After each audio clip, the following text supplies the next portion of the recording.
Hello, and welcome to Sobercast, where we provide AA speaker meetings and workshops in podcast format.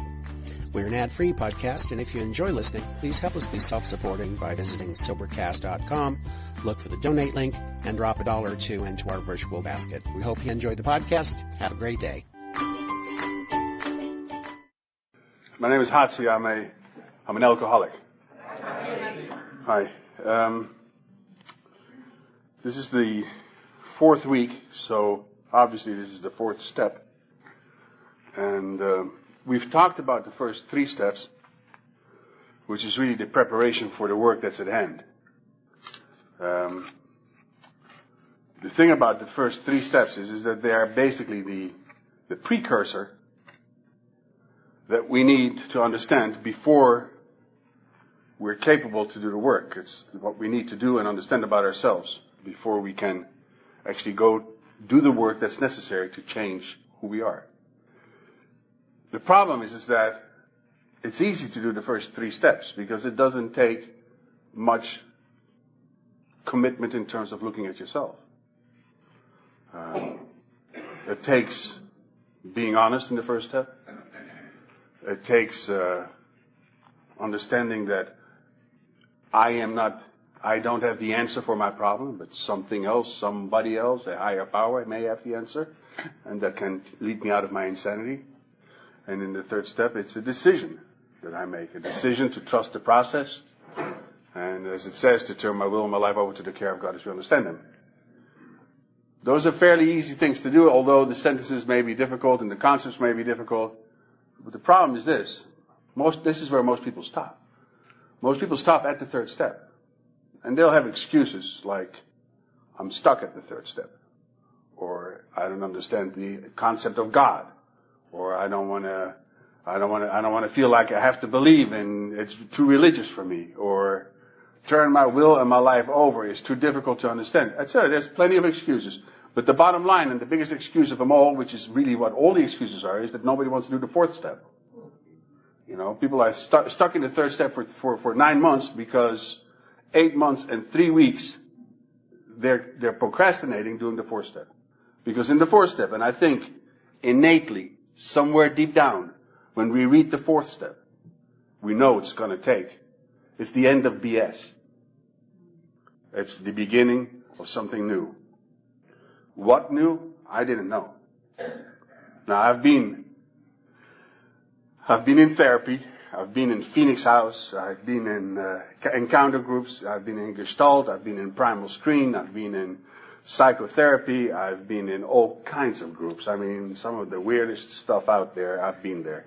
And then I was taught how to lead them too. And it was really weird. But I did all of them. I've been in encounter groups that lasted 72 hours, marathons where you didn't sleep at all, maybe 2 or 3 hours. I've been in what they call guilt cupping sessions, where you sit down and you talk about your guilt, and the first 4 hours you talk about, this is where we lived in the community, and you talk about in the first 4 hours about stuff that bothers you, that's good, like I stole peanut butter out of the fridge, and I stole his toothpaste and shit like that. And then after 6 or 7 hours, some more important stuff comes up, and after 8 hours, some really important stuff comes up. After 24 hours, some real serious stuff comes up. After 36 hours, you're starting to look at your life differently. You're starting to look back, what have I done? After 48 hours, you can't see straight. You haven't slept, and you're still doing it. And sometimes there's an hour and nobody stands up. Doesn't matter. After 2.5 days, things come up that you can't believe. All the defenses are down. Everything is open. And people start admitting to things that they've done.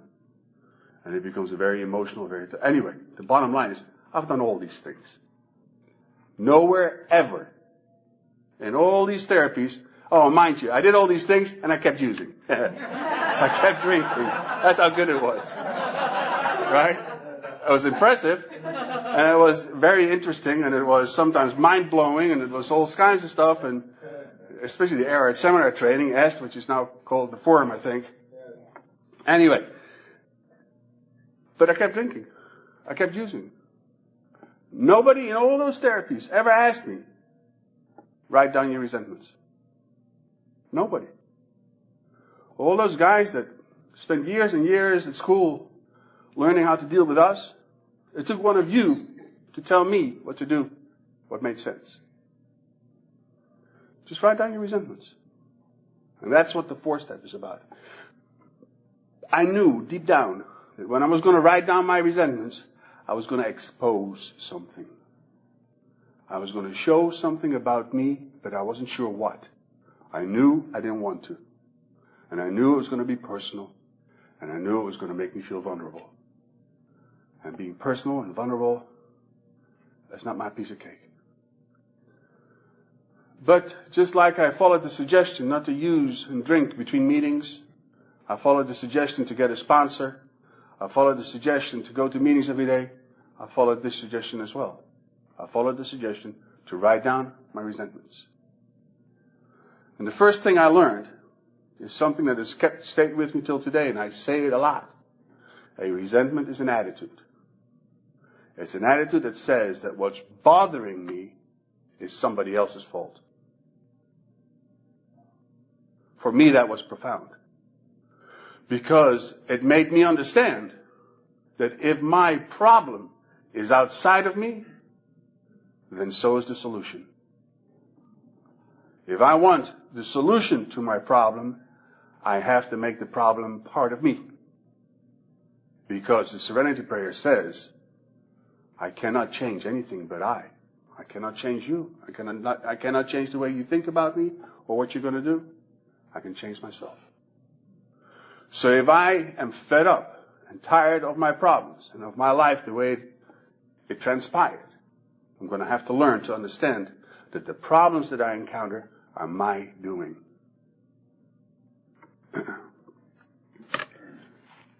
An attitude is, and I've said this before, an attitude is the result of behavior, of emotions. Emotions feed attitudes. They create attitudes. Attitudes feed or motivate behavior. So if I have a bad attitude, I'll have consequently bad behavior corresponding to the bad attitude. The bad behavior will result in a bad reaction, which creates a bad feeling. I'm pissed off. And because I'm pissed off and I have a bad emotion, I'll have a bad attitude. I find it interesting that AA is the only program that figured this out in all its simplicity, in all its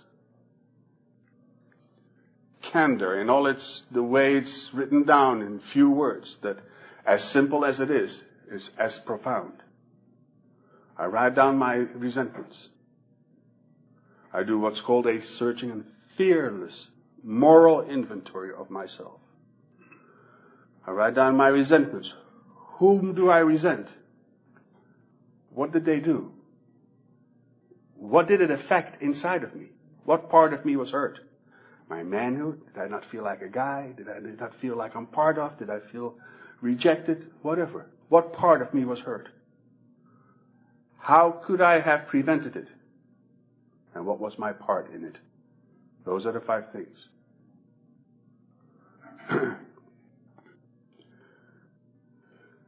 I had a list. I think I've done 4 or 5 real big 4th and 5th steps. But I had this list of what I was going to share with my sponsor. And then I had this list that I was not going to share with my sponsor. But I did anyway. And then I had a blacklist, which nobody's going to know. And I found out that when I shared that list, there was another list under there of stuff that nobody was going to know. You are not going to learn about this about me. In my last big 4th and 5th, I did share that part. I did. I did it with a sponsor whom I knew had a similar experience when he grew up. So I trusted him. And as profound as the experience was, as moving and emotional it was as well. But I never ever have felt so freed as if the chokehold came off. I never felt so at peace afterwards. It says in the book, you do your 5th step. We're not there yet. We're talking about the 4th. But sit down, quiet down, meditate, pray, thank your higher power that somebody gave you this opportunity. And you know what? That's what this is about. Last week I said we are the survivors of our past. Many people don't survive. A lot of them don't survive. I think the numbers are infinitely small of who ends up here and who becomes successful in doing this. 2%? 1%? I don't know the number. I know it's little. Most alcoholics, most addicts don't end up here. They never do. And those that hear about it, maybe they show up and they don't stay. Some die on the way, some go to prisons and disappear, but we are the ones that survive. We are the ones that survive the street, the mayhem, the BS, the bad parents, the bad girlfriends, the bad boyfriends. We survived it, and we are here. And although I've had knives to my head, guns to my head, knives on my throat, I've never been as afraid as sitting in front of my sponsor, having to tell him what happened to me. And but I had one thing that was given to me by him. I had his trust.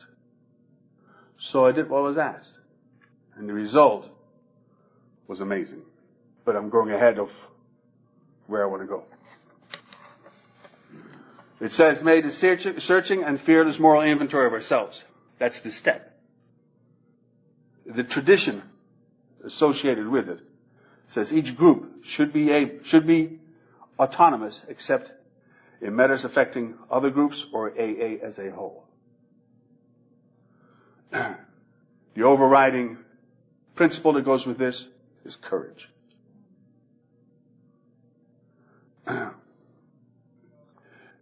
The traditions are formed and created as a framework within which AA can function, which in which we can function autonomously from AA as a whole.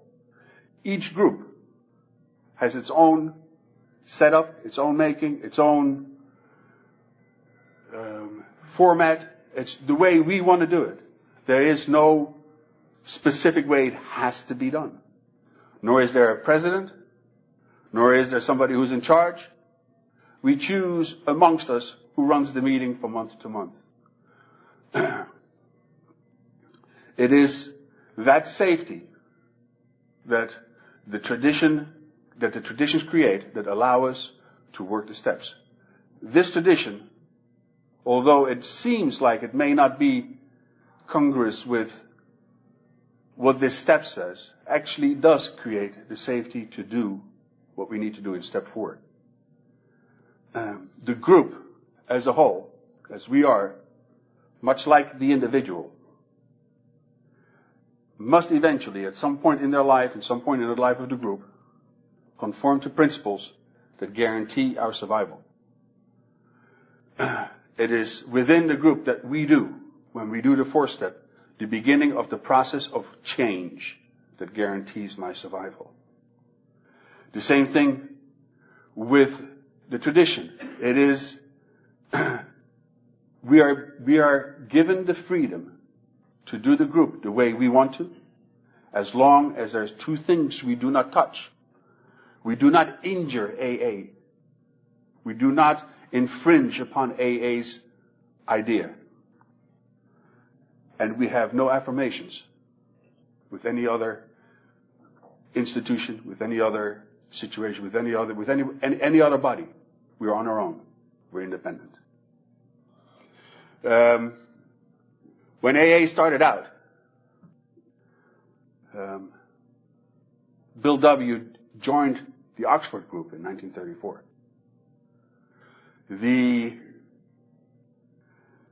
The first 6 steps, the steps from the Oxford group, were changed to the 12 steps that we currently use in 1938. But in December of 1937, there was a meeting in New York with those that were prominent in AA and John D. Rockefeller. You know, Rockefeller, a rich guy, bankster. I mean, he's been around. He's very wealthy. The family is extraordinarily wealthy. He's the guy that actually gave and donated the land that the United Nations is built on. Rockefeller understood that AA was something different. There was something totally new that actually could work. And he wanted to put money into AA. He wanted to put money into it and make it work. Money which was refused because it would have made us dependent upon something else. What? I don't know. Could have been anything.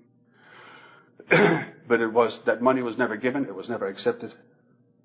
It's just a beginning idea that we cannot be affiliated with any group, with any institution, with any outside thought. We are on our own. The moment we accept an affiliation with another institution, our rules will change. Our system will change. We will have to change the way we do our things according to somebody else's ideas because they gave the money for us to survive. Well, you know what? If this doesn't survive, it is because of us. It's because we could not make it, because we could not do it, because we could not manage it. We have been given the freedom, and it says it. Each group should be autonomous, except in matters affecting other groups or AA as a whole. We are the ones that create this. And if it doesn't work, it's because of us. Nobody else. We're the only ones to blame. And we're the only ones that get the benefit too, as a result. So within that framework, we are capable of doing the 4-step and making and creating a situation where I can question myself, where I can do the first part of the self-examination, which is necessary for me to find a freedom to live a better life. The first 3 steps do not provide this. Yes, I understand my problem. Yes, I know that I'm insane. And yes, I don't have the answers. And okay, I'll trust the process. That's it, the first 3 steps. It doesn't talk about me and what I have to do. The 4th step is the first one where it does. There are 6 steps that will create a personality change. And believe me, it is a personality change. We will change as a result of these 6 steps. 3 pairs. And the first part of the pair, like step 4, is an internal process. Something I do with myself. The second part of the pair, number 5, 7, or 9, I do with somebody else. It's specifically set up this way. It is set up this way sequentially, not because life is sequential, but just because, like any classroom, we need to learn things one number, 1 step at a time. Life does not happen sequentially. Things happen to me that I can use the steps on. There are things that have happened that my sponsor says, read the 4th step, read the 5th step, read the 9th step, do a 10th step. This is the 6th and 7th step, deal with it.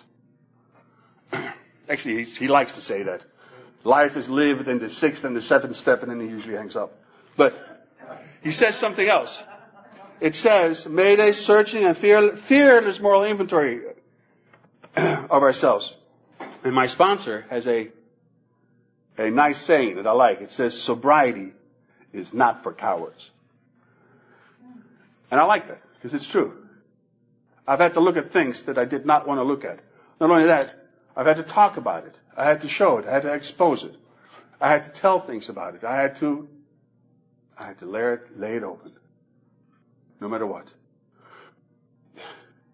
Guilt and shame is what we're dealing with. Guilt and shame are the 2 emotions. Excuse me.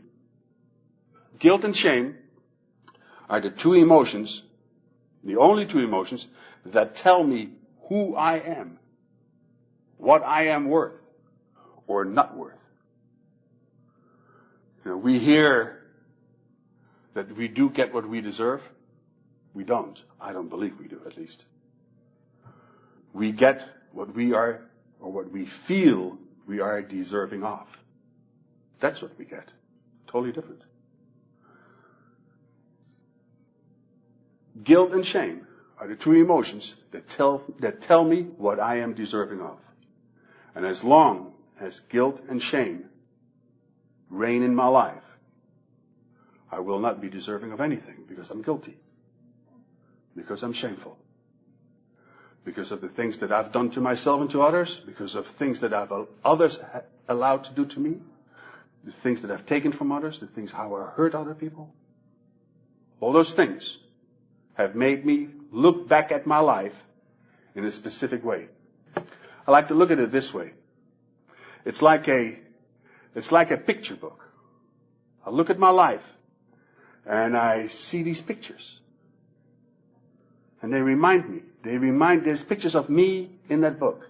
And they remind me of whom I was. And at the end of the book, no good pictures. There's all these pictures of memories, stuff that happened, the thing that I told what happened in the elevator between the 4th and the 5th floor. That was one of those pictures. I had another picture where I was in a train in Holland, and I'd been up for a long time, and I was getting sick, and I was out of stuff. I was getting sick. I knew I was getting sick, and I only had a little bit left. And I went to the bathroom, and I opened up the paper, and I'm looking at it, and as I'm looking at it, I'm vomiting. Puff! You know how it goes sometimes, because it splatters back at you. And the picture I have is this.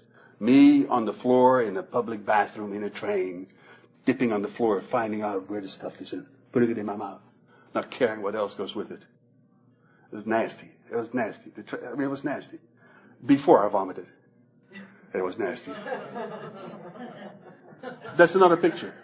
I was invited to this Christmas party, and I bowed into the Christmas tree, and I vomited into the Christmas tree, and then fell first into the Christmas tree. I didn't go there to do that. It just happened. It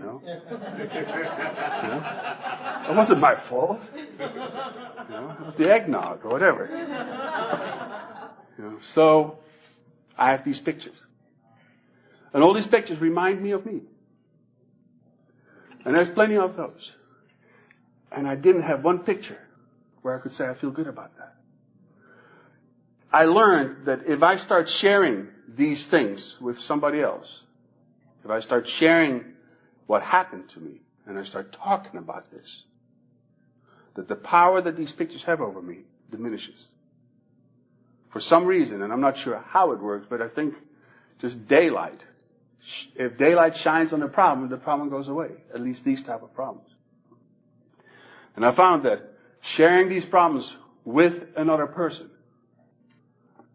looking at them first myself, and then admitting to them, I found that changes the whole approach this problem has on me. It takes away the chokehold. It takes away the fear. It takes away the anger. It takes away the resentment. Somebody in the beginning of my program suggested once, I was pissed about something, whatever. I just remember I was pissed. And my sponsor said, pray for the guy. And I'm like, are you kidding?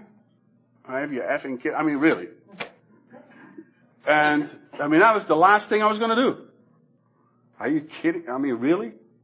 But, just like I was asked to do other things that I didn't want to do, he says, even if you don't believe it doesn't matter. Just do it. Just do it. He was a little bit more forceful in his terminology. But, so I did. I prayed for this guy, and I had a physical sensation. It was a sensation where I could feel the resentment leave me. And I was converted. I changed my opinion about prayer. Not so much that I became religious. I understood that the process did something for me that I did not understand before. And it's not that I understand perfectly well how it works.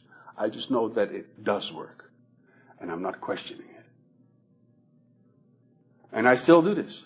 25 years later, I pray for people. I pray for those that I love. I pray for those that I love less. I pray for those that I love a little bit more or less. And I pray for those that I don't love at all. And usually that list is there. But that list over time has become smaller and smaller and smaller and smaller. And sometimes I have to search. Whom do I resent? And then I pray for those whose names I forgot. And it makes me feel good. I had an interesting thing happen. What I pray for is what I would want. Because otherwise it's worthless.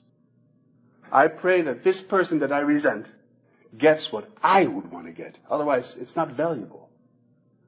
And as I'm doing this, I'm sitting on I'm praying, Johnny and Peter, and that asshole. So, no, I just didn't do it like that, but it felt like that. And I remember thinking, I would like some of that stuff that I'm trying to pray for all these other people. And that's a clear thought. I would want some of that. And I usually don't hear voices. I mean, really, I don't. But that moment I did. As clear as a bell, from the back of my head or somewhere else, a voice said to me, you will get it when you pray it for others. That gave me chills. It absolutely floored me.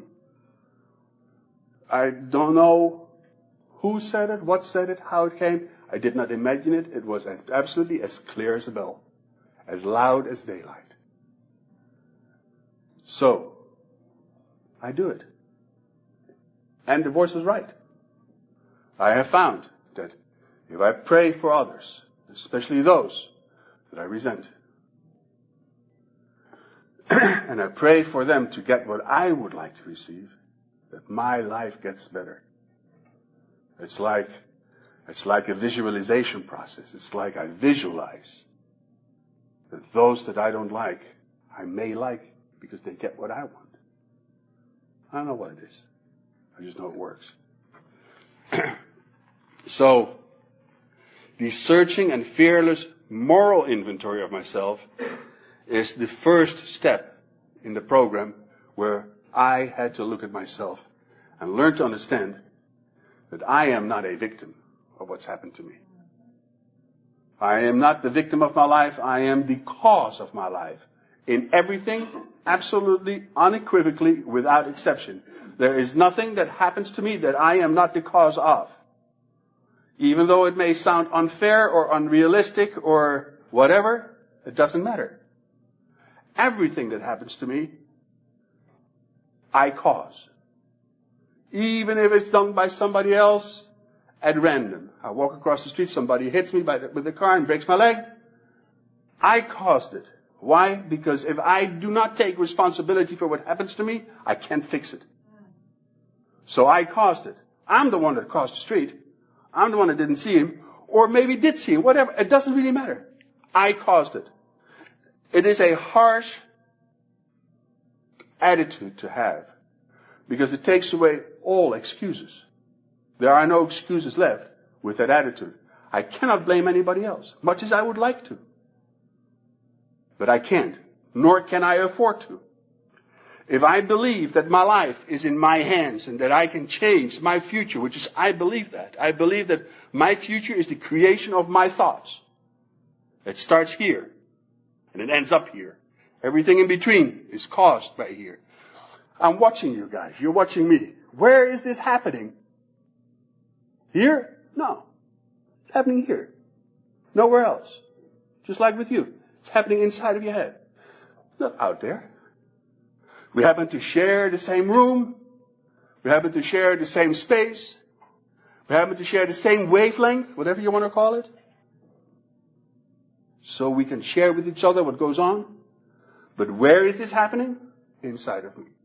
So if it is happening inside of me, and the Serenity Prayer says that I'm the only one that can change me, that tells me that there is somewhere a power that I can find and tap into that allows me to change my future.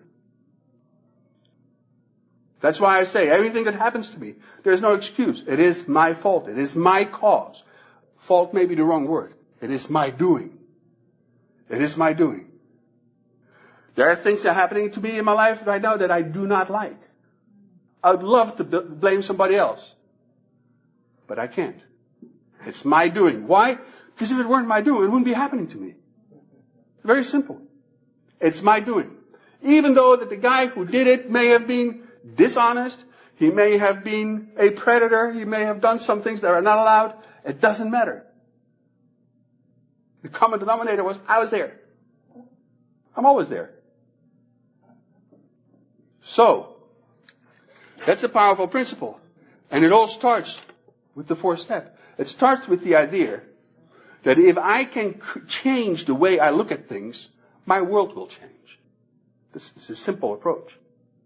I change the way I deal with you, you will change the way you deal with me. I have a different experience. That's it. My thought is to create something. It starts with a thought. I put it into action. Next day, next year, 5 years later, it doesn't matter. There it is. Where did it start? Where is it happening? Right here. I'm in charge of this. I have the power to do something with it. I have the power to create my life the way I want to. Now, why is this? If that sounds so great, which I believe it does sound great, and I believe in it, how come none of us are really that capable of doing it, or some are better than others? Because it starts with the 3 preparatory steps. The honesty to understand where I'm at. The willingness to understand that I may not have all the answers. The faith that there may be a process that I can trust that can change the way I look at things and change the way I do things. And then the work starts. And number 4 is just the beginning of a longer and much deeper process that we'll get into later. But I believe that people innately know and feel what's involved with this. And this is why people go out. When we were driving here, there was 5 of us. We were talking about friends of ours that are MIA. You know, they go to meetings, they go back out, and what happens? They can't find their way back in. You know, and this is my fear. My fear is that one day I'll wake up and I'm out. I chose to use or drink again. I dream about stuff like that. You know, and my fear is that I will lose my vigilance. For somehow, some way, back 25 years ago, the stars aligned in the right way with the moon and the sun and Saturn was there and whatever. The stars aligned in the right way and saw it fit for me to find sobriety. And I think that moment is not given to me at any point in time. It was given to me right there and then. And I hold on to it because I see what happens to people that don't. They end up in a time warp. The time warp where they come back month after month, 3 months, 4 months, 5 months, go back out, 1 month, 2 months, 3 months, out, on and on and on and on. And all of a sudden 10 years have passed. That's the time warp. God, I got 25 years clean and sober, and I know that people that were clean and sober when I sobered up, and they got 6 months. On and on. It's the time warp. You know, so I'm on this boat that is AA. We go through the oceans. And there's waves, and I hold on to the railing. And I look out, and it's a great trip, and sunset, and sun up, and it's beautiful. And sometimes it feels that the sea is so calm, I can let go. And I sway with the wind, and it's beautiful. Life is great. And I never saw that rogue wave coming. I never saw it coming. And it just swept me off the deck.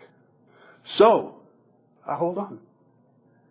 I go to meetings, I have a sponsor, I do the steps, part of a fellowship, and I meditate. The 5 magic things that I do on a daily basis. So that today I will stay clean and sober. So that today I can put into action what the 4th step says, which is, if I look inside myself and find my fault inside of me, then I can change that fault. And if I can change that fault, or at least do something different, there's a simple rule that says, you do something different will happen. The wrong thing is not doing anything. And when I do something different will happen. It will tell me whether it's the right thing or not. It will automatically tell me. So I do this 4th step. And within this 4th step, I find things that have happened to me before and how I react to the world. I find inside of me how things have come to me and how I react specifically to specific things. In such a way, and by looking at it and by analyzing it, I now have the incredible capability of seeing something happening and knowing it's trouble. So stay away. It doesn't happen all the time. It happens a lot of the time. You know, it happens a lot of the time that I can see something and I know how I'm going to react. So I don't. My parents died in 2002. They were killed in a car accident and I was pissed off. I went to Holland. I went to the funeral and I was upset and sad and down and pissed off. I came back and I'm on 95 and I had this truck that went real fast. And I'm in the HOV lanes here and I'm right here and there's a car in front of me and I'm just driving my own business and this little Honda comes next to me. Little shitty little car. And I know what he's going to do. He is going to cut me off and get in front of me. I know it. And sure enough, he did. That was it. I exploded. I got on his ass, got in front of him. This is 95 near Davie, where the Davie exit is going south. There's like 6 lanes. I cut him up from lane 6, all the way to, until he was standing still, right there where the Davie exit is. He was standing still, and I got out of my car. I got his sap out of my car, and I walked to his car, and I was going to break all his windows. And all I could see was his headlights and his eyes. They were the same size. And he looks at me like this, and he backs up, boom, and I made him go to Dania, which is good enough. So, I'm standing there at the side of the road, and this is 2002. I have 14 years of sobriety, something like that, whatever. I mean, I've been around. And I'm standing on the side of the road thinking, what am I doing? What am I doing? You know, I mean, all he did was cut me off. That's all. Yes, he didn't know who he was dealing with.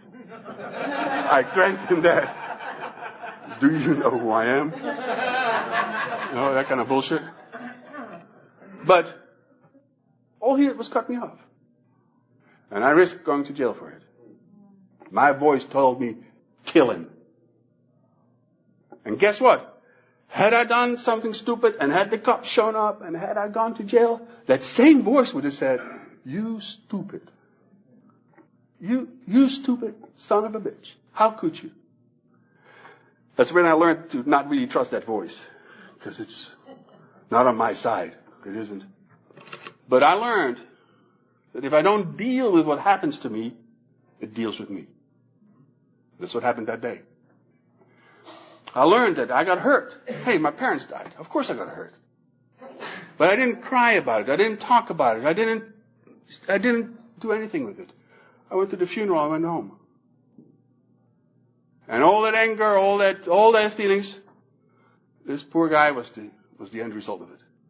So today somebody cuts me off. I do this. I say, I hope he makes it home safe. Because what am I going to do with the anger? Where am I going to go with it? Nowhere. It just sits inside of me. You know, people talk about resentment. It's the same way as peeing down your leg. I'm the only one that's bothered by it. You know, nobody else is. So I say stuff like that. There's other things that happen when they happen that I say quick prayers. Quickly. So that I don't have to live with the anger. Because the anger is an emotion that will create an attitude that will make me run this guy off the road and take out all the glass out of his car, all the windows. Why? Because he made me feel a certain way. Think about this for a second. He made me feel a certain way. Who's feeling it? I am. Who made me feel that way? Was it he or was it I? I made myself feel a certain way, and I gave into it. And I had a bad attitude. And I had bad behavior. And by the grace of God, he got away. Because I would have done something stupid, which would have got an even worse attitude, worse emotion, etc., etc. So the fourth step, within the safety of what we do, within the safety of this AA, of this system, where we've been given the freedom to deal with ourselves the way we see fit, as long as we adhere to the AA principles, and we are not affiliated with any other body.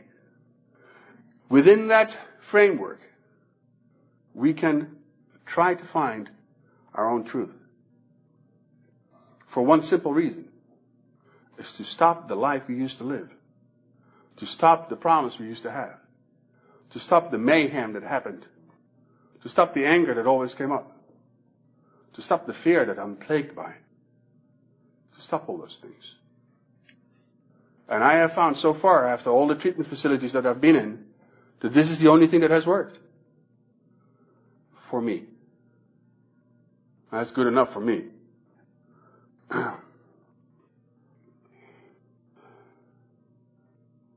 AA groups are self-regulating according to certain principles, which I take as part of the steps. Much like we are self-managing alcoholics that work alone with other alcoholics so that we can be in these groups according to the steps.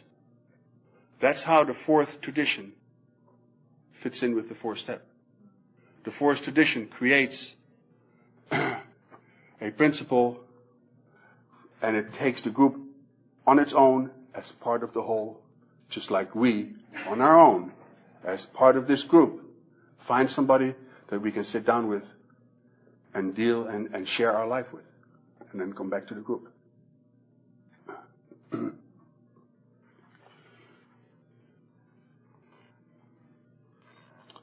Step 4, apart from dealing with resentments, it deals with desires. It deals with desires that have not been met. It deals with desires that have not been gratified. It deals with desires that we have not been able to look at, or we have not been able to get what we wanted. And if we do not get what we feel we deserve, then we will try to find it one way or the other. I try to do it with the use of alcohol, with the use of drugs. But it has to do with what I want in life and the things that I want. The background of all serious emotional problems is misdirected desire. The background of a resentment is not getting what I want, whatever it may be. And it affected a certain part of my personality, whatever that part may be. One thing that was my biggest problem is that I did not get what I wanted right now. I wanted what I wanted right now. I didn't want to wait for it. I didn't want to have to work for it. My attitude was, I deserve what I want right now. So if I'm not going to get it, I'm going to take it. And of course, that behavior creates problems. So the fourth step, where we do a searching and fearless moral inventory of ourselves, is really an investigation of where and how our desires became misdirected. Our resentments are misdirected desires. We did not get what we want, nor were we taught, at least I was not taught, how to go after what I wanted. Nobody sat down with me and said, these are the rules of life. This is how you deal with anger. This is how you deal with disappointment. This is how you deal when a girl breaks up with you. This is how you deal when a loved one dies. This is how you do things. This is how you deal with life. Nobody did. And I'm quite sure the same thing would happen with all of you. Nobody sat down and taught us how to live this life. So we came in it trying to find, by whatever means, what could make me feel better. I did not know that what I felt inside of me was not a good feeling, because I had nothing to compare it to. What I did know was when the day I found a magic substance that I felt good. And it was, really? It's like this? I can change the way I feel in a split second? I'm in love. And I was. I was in love with what it did for me. It was immediate. A love affair that became a hate affair after a long time. So when we do the 4-step, and we look what my part in my resentment is, I will find automatically what my misdirected desire was. What is it that I did not get fulfilled? And when that happens, I'm on the road to change. I haven't. In the 4-step, we just look at it. It is in the 5th step that we share it with somebody else, which is an entirely different process. The 4th step is scary. The 5th step is scarier. I'm out of time. Thank you very much. It was an honor.